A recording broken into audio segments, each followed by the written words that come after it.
All right, so just to pick up on that point about you know, people almost seeking solace in TV and Yeah. TV soap operas. You know, one of the questions I was going to ask you is around if you're going to follow a dream, how do you make sure you're going to be following your own dream and not somebody else's because you were stimulated by watching something in a TV soap opera?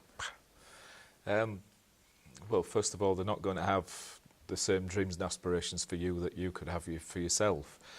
And I think where it starts is with you sat down with a rough plan, writing something out, using pictorial type items, things, stuff that you would like or you'd like to be or have, and start with mapping it out for yourself. You know, where do you want to be? What do you want to have? What do you want to look like? Who do you want to be with? What do you want to be doing? Where do you want to go to? And before you can decide how much you're going to earn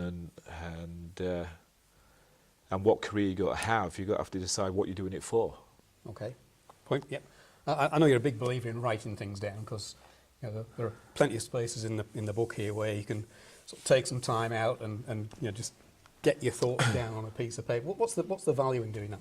Why do you emphasise that so much? Well, I am a firm believer on there's a link. There definitely is a link between the pen and the mind. You know, once you've written something down or you've drawn a picture, there is something that is captured in your subconscious, your unconscious mind, that there is always a link there.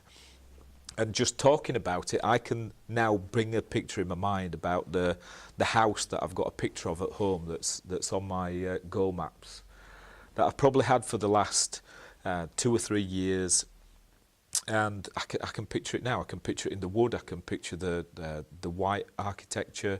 I can picture the drive going down to it. So all of those things are there in my mind. Why? Because I had a picture of it. I keep that picture. I look at it regularly. I write the plan down where it's going to be, the family that's going to be there, etc., etc. So it is important to write things down. Otherwise, they're lost. And what are they lost in? They're lost in all that stuff that clutters our mind up on a day-to-day basis. Yeah. From whatever we work in, from whatever we read, from whatever we watch on TV, listen to on the radio. There's so much clutter out there that the only way to keep the good stuff is to write it down and get a picture of it.